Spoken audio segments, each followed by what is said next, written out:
My name is Erik Rademacher Fleitz, and I am a trail crew leader and wilderness ranger based on the Weaverville Ranger District of the Shasta Trinity National Forest. And I'm also currently the regional Crosscut Saw program coordinator for the Pacific Southwest region. And I got interested in crosscut saws around 2010 when I started doing trail work, and I've been using them ever since. I'm Robert Parks. I got into crosscut sawing about 2000.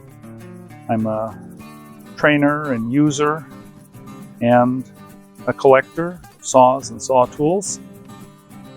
Most of my work is volunteering on the Monterey Ranger District of the Los Padres National Forest. If you're new to wilderness trail work, you might be wondering why we're still using old tools like this when we now have chainsaws and electric chainsaws and things like that. The more you work with these tools and you get more experience and you have good training, well-tuned saws, and pick the right saw for the job, the more you'll realize that these saws are actually pretty effective because they do cut really well. And also they're pretty lightweight to carry around in the wilderness when you're hiking long distances. So they can be a very effective tool as long as you train your crew well and have the right tool for the job. And so this video, we're going to focus on talking about picking different types of crosscut saw so that you can have the right tool for the right project. There's a few standard saws out there that we use a lot, but there's a lot of options, and the more you look into it, the more options there are. Okay, quickly about the history of saws. Long edged tools have been used for a long time, since ancient times, to cut materials, but saws to cut wood, crosscut saws to cut wood, really didn't start to be a useful tool until mid-1800s. Tooth patterns at first were very simple, and they weren't super efficient for cutting large logs. So back in the day, all the big timber in the east was cut with axes. And it wasn't until logging had moved further to the west that the big crosscut saws really got involved in the cutting down of trees. There's a variety of tooth patterns. The simplest, the plain tooth, has been around for a very long time. Other patterns like the Great American and Champion Tuttle tooth patterns came later. And the key technological advance with the crosscut saw was the invention of the raker tooth, which allows the saws to work much more efficiently. Most of the saw patterns we use today were created by about 1900, and those same patterns were mostly manufactured all the way to the end of production in the 50s. And that production is what we're still using today. In the 30s, power saws started becoming available. World War II intervened, so crosscut saws stayed in use through the war. But as soon as the war ended, chainsaws started taking over, and by the early 50s, the main production of crosscut saws had ended. A new saw you get today is unlikely to be of great quality. So the saws we use on the trails are all vintage tools that have been restored or maintained in use since they were manufactured mostly in the 30s, 40s, and 50s. So before we get into specific patterns of saw teeth and saws for different uses out on the trail, I just want to talk a little bit about general designs of crosscut saws. And so first, what is a crosscut saw?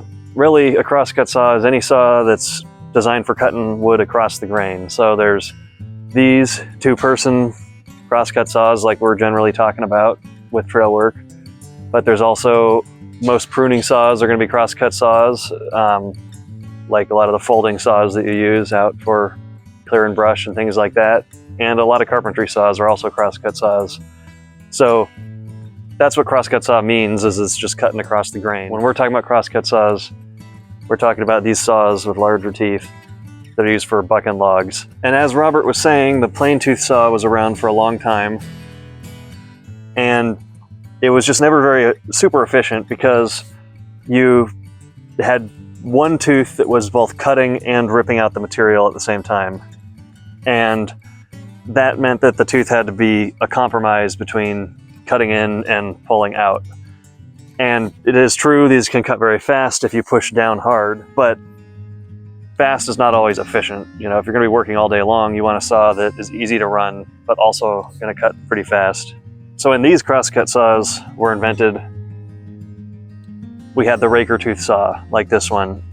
And they were designed so that there were two different types of teeth, and each tooth was designed to do one thing very well, and it worked in tandem with the other teeth. So the cutter teeth here would just cut parallel lines down the outside of the cut, defining where the cut is going to be. And then the raker tooth here would come in square to that and plane out like a chisel, cutting out that bit of wood that was defined by the cutter teeth. And it would generally come out in a strip that would curl up in here and drop out, and we would call that noodles. And that was really a game changer because they could make the cutter teeth cut as deep as it could, and then the raker teeth could rake as efficiently as they could, and these saws just cut really well.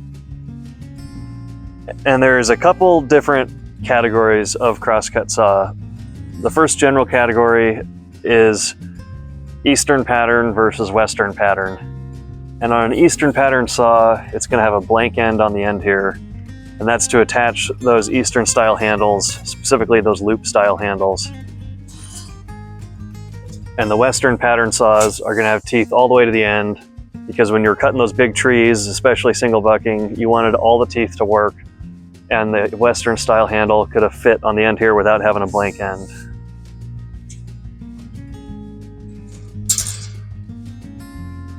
Also, the Western style saws were more designed for cutting softer woods and woods that are not likely to be frozen, so they used a thicker saw plate, and they had those lance teeth. Whereas the Eastern style saws generally had a thinner saw plate because they were cutting harder woods and frozen woods, and they wanted to cut less material in those hard woods. So that thin saw plate could have the teeth flex somewhat, especially under binds and whatnot, so they added the bridge to make it more rigid. And both Eastern and Western style saws like this one came in two types.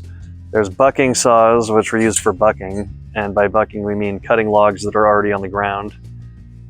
And they had generally had a straight back. If you look down the saw on the back, it's straight from corner to corner, or even sometimes convex.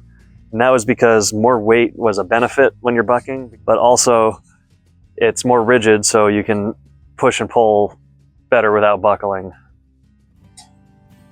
And then a felling saw would be more sway-backed, and these were used for felling because, for one thing, gravity was not your friend when you were felling because you were doing all the work pulling the saw back and forth, so a heavier saw is going to be harder to run. But also, you can get wedges in quicker, so if you're worried about the tree sitting back on you, you can get wedges in faster when you're felling. But a lot of trail crews really like a felling saw for bucking because it's a lot lighter to carry when you're out there hiking long distances, and also getting that wedge behind it when there's bad binds is also a pretty good benefit out on the trail.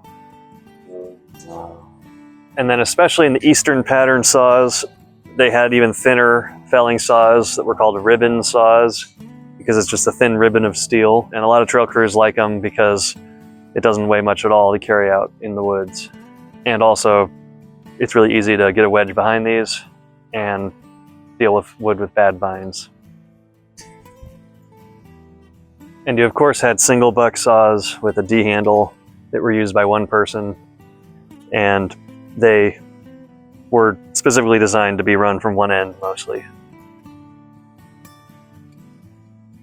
And most crosscut saws from before the 1950s had what's called taper grind, which is where the tooth edge of the saw is actually thicker than the back of the saw, And usually they were concentric taper grind or crescent taper grind, which means that as you get farther back on the saw, it gets thinner and thinner. So the thinnest part of the saw is the middle of the back, and it gets thicker as you get towards the tooth edge, but also thicker as you get towards the end.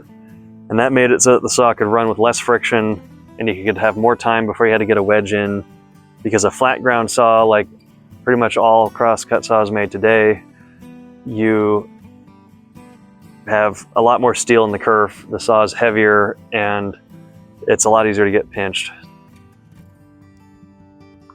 So these will be the most likely saws you're going to meet out on the trail.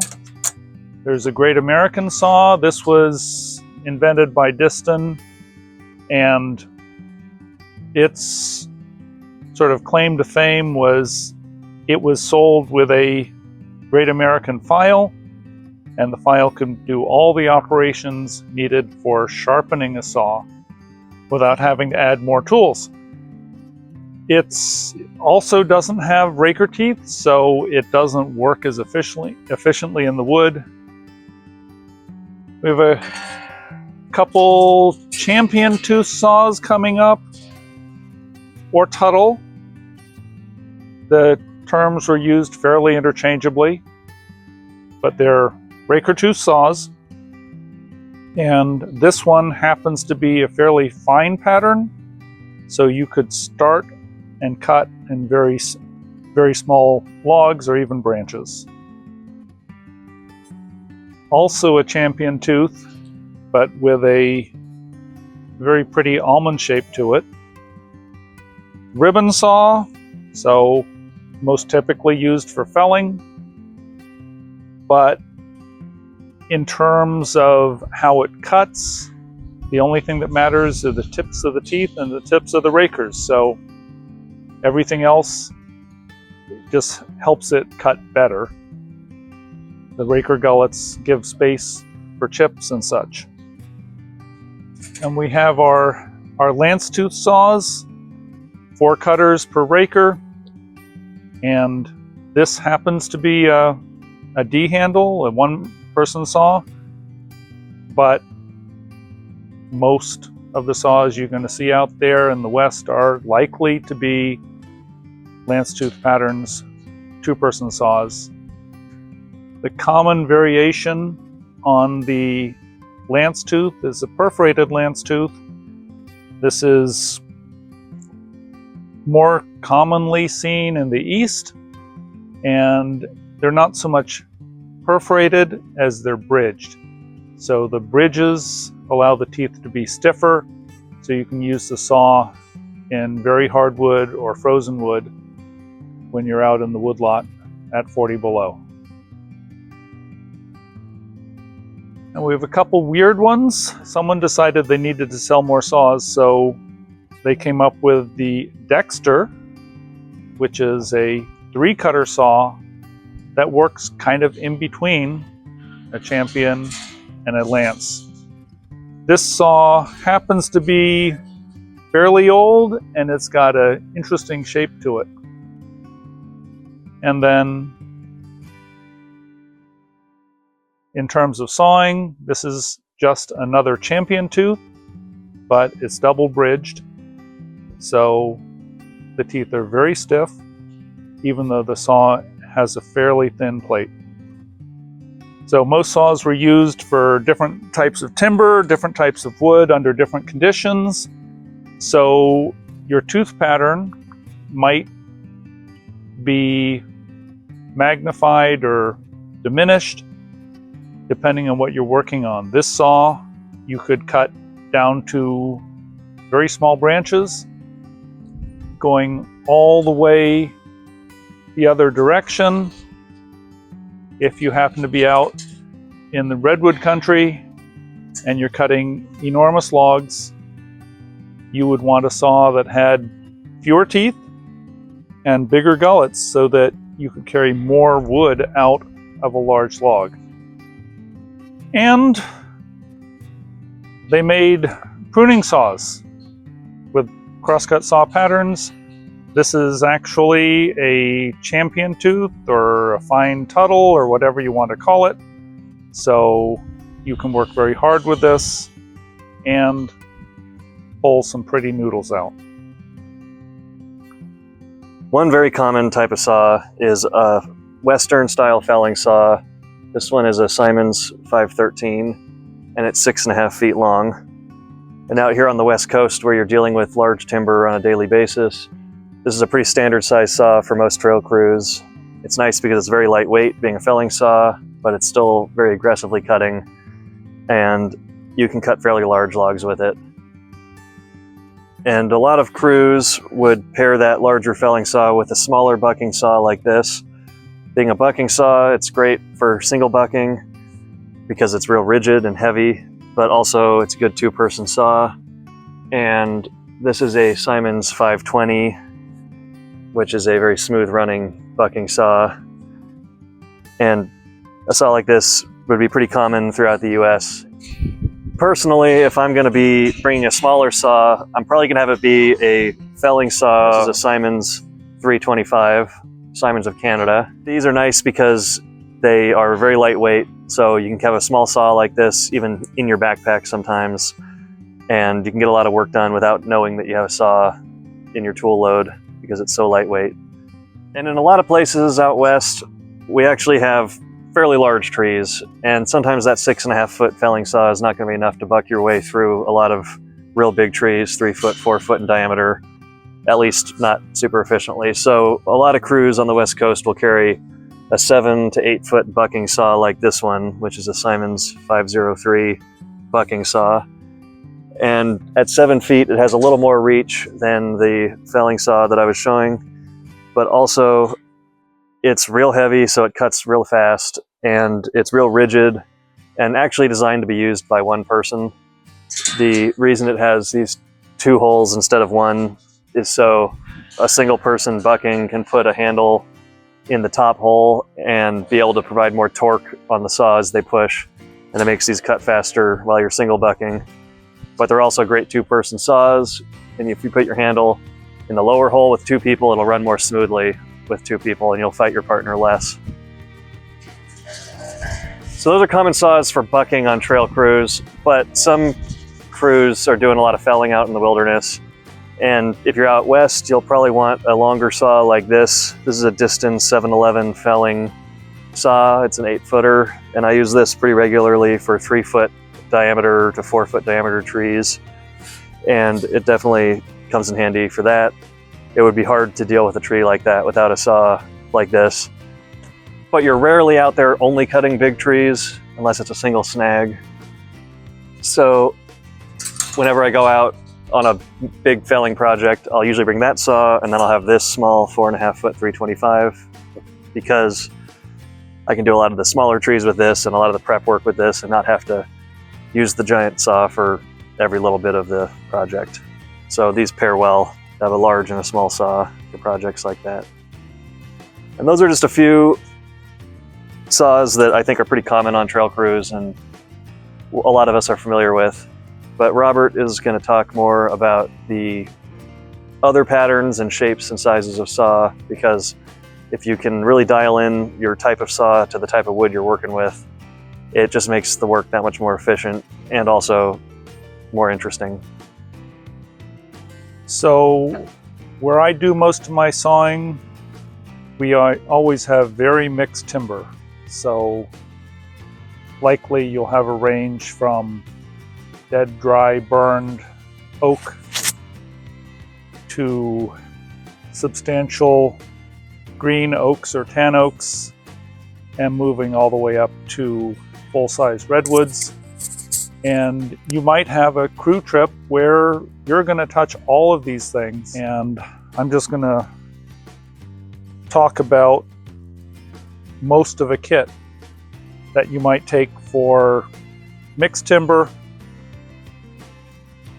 and all different kinds of wood. So the cutting tools, you have an axe, could be used for swamping, could be used for pounding wedges, but you got to have it. pair of loppers, a pruning saw, a short 2-man saw, very nimble if you're single bucking or cutting in close quarters, whether with 1 or 2 sawyers. Of course, there's something larger. So, previous saw was about 4 feet long, and that's kind of the minimum useful length if you're doing crew work. Next step up for us would be a 5.5 footer. Again, it's a felling saw, and then you go on down the trail and you come up on a 3 or larger redwood, or a 3 or larger oak. You don't know which, but you need a saw big enough to handle those efficiently. So a 6.5 foot double bucking saw. This is felling pattern, but it's not a deep felling pattern. So it's still pretty stiff and can be used to saw big logs efficiently. This is a Diston Henry 472. The other side of having a suite of saws on hand is if your kerf starts closing up and you can't get a wedge in fast enough or deep enough, you want each of your smaller saws able to rescue any of the larger saws. So Henry gets stuck, you get it out. Now you can slip in one of the little felling saws and probably finish the cut without even needing to add any more wedging. Of course, you need handles. Gotta have wedges, whichever ones work for you. I like the aluminum wedges. You're gonna need some kind of digging tool when you do need to dig, to make clearance under a log, clean stuff off. So you're out doing solo work, or you know you only have a couple logs on a huge chunk of trail, and you don't really want to bring a big old saw kit, there are options. My personal favorite for this is a short felling saw. This is a sub 4 foot Sandvik 916. It's very stiff. It's spectacular for single bucking. And if you have a full-size backpack, it'll fit neatly strapped to the side. If that's too much, you can go smaller.